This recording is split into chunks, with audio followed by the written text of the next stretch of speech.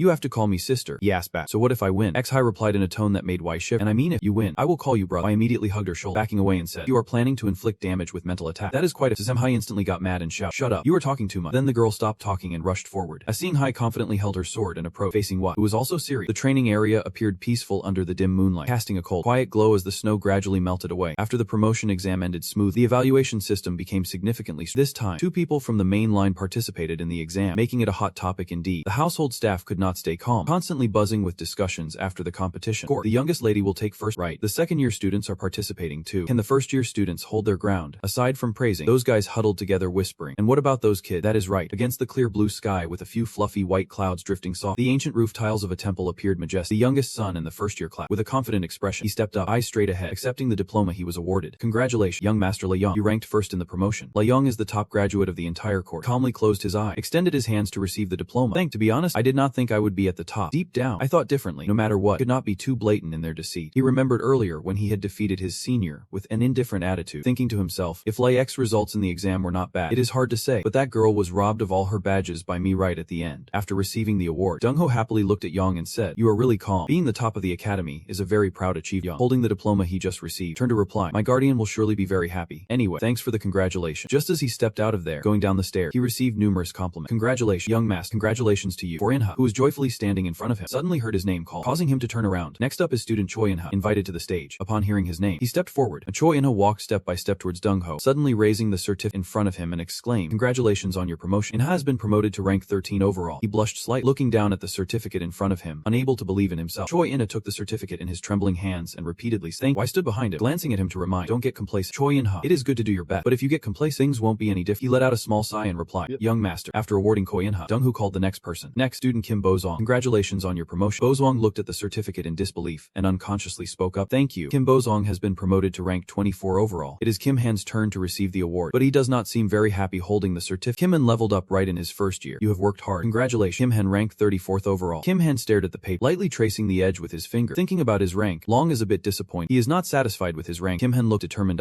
This is just the beginning. I will definitely become strong like the prince. Seoong stood up straight, reminding himself that he needed to work even harder. Kim Han put his hands behind his back, head held high, telling himself he was determined to change, to not be a burden to that person, and to stop living a half-hearted life. He walked ahead of everyone, and those following him were filled with determination in their heart. From now on, I won't lose again. He seemed to not pay much attention, quietly bending down with a smirk, thinking that for them, it was already over. He felt lighthearted, thinking that now there was nothing to worry about anymore. He turned around and said, everyone has worked hard. The whole class is getting promoted. Everyone immediately looked serious and listened to him as he said, if anyone fails, I will make them go through forced training. That is really too bad. He then became serious again. He spoke words of encouragement to everyone, making them respect him quietly and listen attentively. The second year will be even tougher. There will be many eager ones wanting to tear you apart. He carefully reminded them, but had faith in them as well. But I believe you guys will figure it out. They stood up straight and shouted in unison. He received a satisfying response and smiled softly. Then he held his head high, tapped his chest, and smiled even more. Fight on. You all can do it. See Hai's face dark. The girl mumbled in complaint. I am not accepting that. He stood next to her, feeling frustrated, and sighed softly. What are you not accepting this time? Seng Hai could not take it anymore. She got angry. Her fists clenched as she shouted, if it were not for that promotion exam, I would have been the top student already. Dirty, knocking me down as one, but taking the badge too. Si Hai rushed right in front of, reenacting her suffering back then for him to see. Do you know how hard it was for me to gather the badges because of you? The girl turned around, ignoring him, pouting and mumbling. If I had the ivory sword in my hand back then. He looked at her, thinking to himself that it was not wrong. He thought it would be easy to win, but it turned out it took over an hour to finish the task. He looked at the image of Si Hai walking away, recalling the strength of the girl, analyzing. Lai Hai had become stronger than he ever imagined. She still had not unlocked the sword path, and her supernatural ability probably were not well practiced yet. The two of them continued walking together. He gently closed his eye, cold sweat breaking out as he pondered. But if Lai Xa could do all those things now, honest, I would not want to face him. Suddenly, Si Hai raised a hand to his mouth and called out, nevertheless, once you have made a promise, you have to keep it. He looked back at the girl in fear. He spoke in confusion. What are you suddenly saying? Xi Hon raised a finger to indicate the way of address. I already bet on it. After thinking for a long time, the girl let out a long sound, saying, are you planning to call right now? Before she could finish her sentence, he rushed over and covered her mouth with his hand. He frowned, holding a sharp aura and giving orders. If you say one more word, it is a life or death duel. Sin Hon was cut off, only able to mumble a few words. Could it still be annoying at that point? I said, letting the girl go, turned around and called out, enough with the nonsense. We are going to be late. Sin Hon jumped slightly. The girl turned to respond. Right. After talking for a while, the two of them walked away together. Very quick, they arrived at their destination. They stood looking up at the large wooden door. I firmly pushed the large door open, while Se Hon walked behind him. They stepped inside. Cunningham clasped his hands and bowed, saying, I would like to meet my parents. Tess glanced at the two, calmly said, okay, come in. After a moment of greeting, all three sat down on the sofa to enjoy tea. Tin sat in the main chair, holding the hot tea and looking at the two. After finishing, he gently set the teacup down on the small plate. But Hayes, I heard you both have completed your first-year program at the academy. Tin sat up straight. He glanced at his two children and asked, what have each of you seen and felt? Si Hai said nothing, silently looking at him while holding the teacup I brought to his lip, wondering to himself what was going on. Why are you looking at me? Not receiving a response, Sev Hai boldly exclaimed. I saw the true face of the family, sitting next to him, choked on his tea and spat it out, confused, leaned toward the girl and asked, what do you mean by true? San Hai innocently and honestly explained for him to understand. I know competition always brings rivalry, but I have seen absurd things happen as if they were normal. The girl looked straight at her, fists clenched, voice raised. I want everything to be clear and fair. No matter what I achieve, I want to do it with my own sword and strength. Tessin nodded slightly at what the girl said. He calmly replied, fairness and integrity, not bad. He appeared normal on the outside, but had already recognized the girl in his heart. There is a reason for you to be chosen by the holy sword. In the past, you were frail and weak. This changed. Thinking that, Tessin turned his gaze towards. He looked at the boy in pain from the burn, wondering, it must be because of you, right? Then Tessin spoke again. What about you? The youngest. What have you sent? He regained his composure. The boy's eyes sparkled as he answered the question. What I sense is despair. The Academy of Life is the root of Dongmu land, but the current academy has gone astray. Hearing that, Tessin clenched his fists. He bowed his head, deep in thought. Gone astray. Why was serious about every. You turned to look at your dad and said, they do not fight at all. They might be weak, they might fail, but those who give up fighting do not deserve to be part of Dongmulan land. He could not help but imagine the scenes from the competition in his mind. You voiced your speculation, and I have seen way too many students like that. That must be due to the trainer's abilities or issues training method. Tin did not react strongly. He just closed his eyes slightly and smirked. That is really insight. Both of them were astonished. They stared at Tess, thinking to themselves, did you just smile? He then praised them. Even though you are just students, it is commendable that you have formed your own thought. No matter what, Tane still could not stop worrying about the two of them. He spoke, reminding them gently but always cautious, saying that once you are deep into meditation, it is hard to break free. Si Hon's face lit up, his eyes sparkling as he looked. You kept staring at him in disbelief, not expecting your father to personally give such advice. Si Hon bowed deep. The girl shouted respect. You placed your hands on your thighs and said, me too, I will remember. Tine said nothing. He looked at the two kids and said, for the past year, I have heard about your learning process and your tasks. Although the test this year is not the same as the official duties of the official, it is essentially not much different. You all have realized that this is the assessment we set, and you completed the task seriously. Thanks to their effort, Tin decided to do something. The reason I called you here today is to reward those efforts. Sin Hoin was excited after hearing that. Wang was not like that. He hesitated slightly about everything. Father is always strict about rewards and punishment. Yet he personally rewards this time. Is there a special reason? Girl eagerly volunteered, raising her arm high and asked, if so, I would like a rare long lawn armor. I really want it. She replied promptly, happily accept. Alright, I will note it down. Come pick it up tomorrow. Sevhai was thrilled and obediently agreed. After getting Siz's opinion, Tessin asked, what about my son? What do you want? Wang frowned. He hesitated a few times before finally saying, I request permission to enter Thin Father's son. Tai was startled and widened his eyes upon hearing that. Siyu Hun was astonished, his mouth agape in disbelief. The sound in the room kept echoing continuously. Wei Kwang was carefully counting some things before taking them away, carrying her cast iron pot and a complete set of tools for making medicine. Good. It seems everything is well prepared. You carefully pack each item into your backpack. Since Tianwei Mountain is a sacred mountain, it is not only spiritual herbs but also spiritual medicine. In Than Island, only second-rate medicine can be produced. This time it can be done properly. He slightly pursed his lip. You bowed your head and thought to yourself, I can't believe I am actually allowed to enter Tianwei Mountain, which means I can expedite the warrior mission. Amid the mist, the mountains rose majestic, seemingly touching the clouds of the warrior mission. Final test for the members of the Xung Mu family to be recognized as warriors is that they must stop by Tianwei Mountain before setting off on the mandatory warrior mission. He analyzed thoroughly. You suddenly turned and looked at him hesitant. Furthermore, you turned your head to look at the neatly placed sword standing against the door, filled with determination. Tianwei Mountain is a place that we must set foot on one day. Suddenly, just when he was deep in thought, a knock on the door outside caught your attention. Come in. Kawa respectfully pushed the door open, placing her hand on her chest softly. Young master, someone is contacting you, he asked in confusion. Contact? Kind of contact? She hesitated, struggling to find the word. Finally gathered the courage. It is. The seventh young master has sent an invitation. You were startled and surprised upon hearing that. He smiled gently, carefully bringing out the teapot. It has been a while, has not it? Since the Mid-Autumn Festival this year is the first time. Right. He sat up straight, hands on his lap, looking cheerful and obedient. You still remember. He placed the tea tray on the table, then sat down across from him and spoke. I am not foolish enough to forget something like that. He remained silent, observing every gesture and mannerism to judge him. Just as the rumors said, he was not easy to deal with. The conversation flowed naturally like brother, brewing tea himself, and even the choice of seating had no flaw. Compared to unpredictable kindness, overt malice is easier to handle. After pouring the tea, Dai extended his hand toward him, smiling so wide that his eyes closed. Give it a try. Tea is my only pleasure. It should be good. He had to put on a show for him too. He raised the teacup to his lip, smiling as he responded to the question. Thank you. You still brew tea by hand when hosting guests? Seeing him ask that, quickly replied. He held the small teacup excited, saying, it depends on who the guest is. This tea is from the foreign tea hill I bought 2 years ago. He gradually calmed down as he saw him lift the teacup to take a sip, still calculating in his mind why they had not gotten point yet despite pouring so many times. A leisurely pace that does not the time, but he knows how to hold the situation. Clearly not useless, just a bit gifted in martial art. After finishing the tea, you put the cup down on the nearby sauce, thinking it is enough to probe now. This D started to get to the main. The reason for the call was about what happened during the recent promotion. He sat across from you, starting to probe you about what happened to know if it was arranged by you and Luck Ka. You respectfully replied, that is the conversation will be quick. This moment, he began to express his main intention. He began to defend himself, saying, this time, it was not my intention. When you heard this, you smirked, realizing he was aiming to go this way. With his refined scholar appearance, raised his hand to gently adjust his glass. Famous Lady Hack is known not for strength, political, administrative, and commercial skills, a cunning person who always maintains relationships without turning anyone into an enemy. People call him by the title Golden Sword. You analyzed him thoroughly. Overall, he did not seem to have any clear ill intention. That means he does not want to see me as an enemy. Jay glanced at you, reaching out to apologize. But clearly, there was also fault on your side. You want, I'll apologize. You did not let him finish before interrupting to refuse. No need for that. This made Jay pause for a moment. You lifted your head cheerfully, hands in front of your chest, simply saying, this incident is just one of many clashes that will continue in the upcoming competition. Your attitude quickly changed after that. I raised his eyebrow, his voice seeming to know everything. Don't tell me you are just doing what Madame Belay wants. Bro. Jack did not overact either. He looked straight into your eyes and spoke. Competition. Do you see me as your enemy? I placed both hands on his thighs and asked back. Someone touches your people and shamelessly puts on a show. How can you not see that as an enemy? Hearing this, Jack's gaze subtly changed, filled with cunning, his expression a bit reluctant. He felt a growing frustration, thinking to himself, what should I do? Should I deal with this now to avoid future trouble or what? Jack brushed that thought aside. He sighed lightly and wondered, what should I do for you? Why look, you extended your hand as a subtle reminder. Show your sincerity, because others are also affected, not just you. Jack saw his expression, feeling angry inside, but still had to smile genuinely on the outside, not accepting an apology but asked compensation, which he liked. Then, Jay extended his hand to show goodwill and shook. Alright, I will send the mid-level elite all the disciples in class 5, and you will also receive a well-deserved reward. The old man looked at him happy. He shook hands with Jack, speaking gently. You have already made many concessions. I won't bring this up again. He smiled soft, still holding Jack's hand. Among the brothers, I think you and I get along the best. The old man did not care much and responded casually. Is that? I'm not so sure. After finishing the discussion, the old man stood up from his chair and said, I take my leave. The girl crossed her arms and watched, ready to give a piece of advice. He looked serious but turned to remind the old man, be careful with Luke. Unlike me, he does not like you at all. Jack did not seem to care much as he replied, it is. Saying that, the old man walked out the door, not forgetting to leave a warning glance, as he would not be in this family for the next year. A traditional style room was decorated in a classic manner, with light streaming in, creating a serene and elegant atmosphere. Suddenly, a loud noise echoed piercingly. Wazan raised her hand to slap Sina. She tilted her head to one side and softly called out. The woman frowned, her gaze filled with a frightening disdain. Don't call me mom. I never gave birth to a failure like you. Suna rushed over, gripping the hem of the woman's dress tight, shouting. Sina looked terrified. She struggled to explain to the woman to make her understand. You can explain everything. Do not use your mission as an excuse to avoid. Wazan was was even angry. She glared and shouted, "Shut up!" Seeing that terrifying expression, Suna instinctively felt fear. She flinched and let go. Sina knelt on the ground, her head hitting the floor as she apologized. Hearing the scolding, "What you did is running away. Something a bloodline of the Xungmu family must never do." Suna remained silent, enduring it, her nails scratching the floor until they bled. "You are my child. That is an unforgivable act." Suna slowly raised her head, trembling all over as she said, "But I can still atone." Suna raised a hand to her chest, another hand pointing out, her voice filled with disdain as she shouted, "As long as I can crush that bastard." Wazon immediately reprimanded, "You really do not understand anything. If it were possible, I would not have to torment you like." As soon as she finished speaking, hearing Wazon's words left her stunned. She quickly continued. Sina heard this, and her expression darkened. "That bastard will go to Thian Mountain in a year." Wazon closed her eye, her expression calm but wanting to manipulate, saying, "If you regain your honor, then it is fine. But you have even lost that chance. You have tarnished the family name." She turned away, leaving Siana kneeling behind. "Threat, you show up in front of me again looking like a loser. Then a slap like this one be the final price to pay." When one stepped outside the door, Du was already standing there. He respectfully greeted her, while Siana was in the room, repeating a damn phrase over and over. After Wazon left, he finally glanced into the room through a crack. Sina was more frantic at this moment. She scratched her nails until they bled, muttering, "That damn bastard." Sana gritted her teeth. "I swear, I will kill you." Dai was still there leaning against the door, looking inside and thinking to himself, "The lady is really ruthless. Now Lana will be haunted by this." Then, his mouth lifted into a certain smile. Jay looked full of anticipation. Which one between Lana and Lian is more valuable? The near future is really something to look forward to. He remembered that this morning, Yun had left with a backpack, with a look of eagerness, calculated. As soon as he gets back, a year later, he was sitting in the car, so tense that his hands were clenched. I sat safely in the car, pursing his lips with a resigned look, then slowly lifted his head, staring ahead, wondering why. Choi was happily driving, smiling bright, saying it was lucky their paths crossed. I looked at his gentle demeanor, feeling quite awkward and confused. Is the butler Koi also here? His eyes sparkled with a smile, saying that even though it was just a short 2 days, he hoped to be taken care of. "Young master." The butler gently come. "You do not need to feel too pressured." He sits quietly in the car, unconsciously speaking up when cared for. "Oh yes." He explains calmly. "As before the Lunar New Year, it is time to clean the ancestors' graves. I still have to deliver a message to the Emperor of the Heavenly Mountain. I am just accompanying because it is the master's order." This moment, you suddenly laugh out loud realizing it. So that is how it is. Having someone along makes me feel less lonely. Then you think to yourself, but it really can't be just a coincidence. He is still immersed in thoughts about this butler Choi. His aura and presence seem like an ordinary person, but he is definitely not an ordinary one, an important figure in the family, holding a position even more significant than many elders. The distance between me and Butler Choi is really hard to gauge. Suddenly, his voice rang out, making you snap back to reality and remember. Butler Choi, sitting across from you, curiously asked, "I heard that before going to Heavenly Mountain, you will stop by Sungmu Mountain. May I ask why you are stopping by the ancestral grave?" He cheerfully scratches his head. "I want to visit the grave of the previous master because this is my first trip away from the family. I think it is proper to greet the ancestor, and it is unavoidable to think of it as a legitimate reason. But I also want people to see a second child who is willing to travel far to visit the ancestral grave." He smiled and prayed. "Indeed, the young master is quite insightful. Many elders will be very pleased to see the young master have such respect for the ancestor." Politely thanked him for the recognition. "I truly appreciate it," and silently evaluate. That statement felt as if it understood my thought. This moment, the butler Choi paused for a moment. "Young master, may I boldly say something?" He smiled obedient. "I am listening." He asked if the young master liked mountain climbing. The young master replied, "I do not think I have ever really climbed a mountain." The butler Choi slowly opened his eyes and smiled. "Well, I quite enjoy mountain climbing." Then he began to tell a story of his own. "Once climbed a very treacherous mountain. The path there did not even allow me to carve my own way. If you were in that situation, what would you do?" Young master. He seriously raised his hand to his chin and paused for a moment before answering. "I would quietly look ahead and climb. That way I would reach the summit faster and more accurately." He smiled and nodded. "Indeed, that would allow you to climb quick. Then I will give you an example. But in reality, it is not like that. Sometimes you have to look back, glance to the side, and observe the terrain to see if you are on the right path. If you only focus on looking ahead, it is easy to get lost and take a longer detour." At that moment, Butler Choi slowly opened his eyes and said seriously, "Especially when that mountain is even higher." I suddenly realized, could he be talking about martial art? Images from the past slowly resurfaced in his mind as he reminded himself. After regressing, "I have not fully absorbed the new strength, and I am rushing to take in more. But I never thought that would be a problem. If it continues like this, even if I have time, I will just be busy looking for something new." I bowed his head politely. "Thank you for your valuable guidance." Butler Choi waved his hand with a smile. "It is nothing. Please consider it as the ramblings of an old man." After a while, Butler Choi glanced outside. "Look, it seems we have arrived." The luxurious black car came to a stop. "This is Sungmu Mountain." I got out of the car and looked at the majestic peak right in front of him. He suddenly called out to the person who had been with him all along. Butler Choi held the sword in one hand and tightly grasped the handle of the brief the other. "I heard that only those who bear the bloodline of the Sungmu clan or have permission can pass through the mountain gate. You can go inside." He crossed his arm. I was fortunate enough to be granted that authority by the previous head of the family. Both of them walked forward. This moment, Butler Choi spoke up. "I will go clean his grave. And young master, where do you plan to go?" He glanced over and replied, "I plan to go to the place where the ancestral tablet is placed." Suddenly, felt something unusual in his body. A strange feeling. Have I crossed the boundary of the ancestral tome? He spread his hand open and closed repeatedly, feeling as if he had just stepped into another world. Butler Choi then bowed his head. "Then I will take my leave." Hoping the young master achieved he desired, he walked ahead, turned back with a smile. "Thank you." The sound of footsteps echoed in the quiet space. A grave appeared right in front of the grave of the first head of the family. He opened the door wide and politely said, "The descendant of the Sungmu family wishes to meet the ancestor." Then he drew the sword. "If I have been disrespectful, I draw my sword before the ancestral grave." He looked at the sword, corners of his mouth curling up, hoping the ancestors would forgive him, as this was a step arranged beforehand by him. After a moment, he gently placed the sword on the table, one hand holding a jug to pour a glass of wine, thinking, "The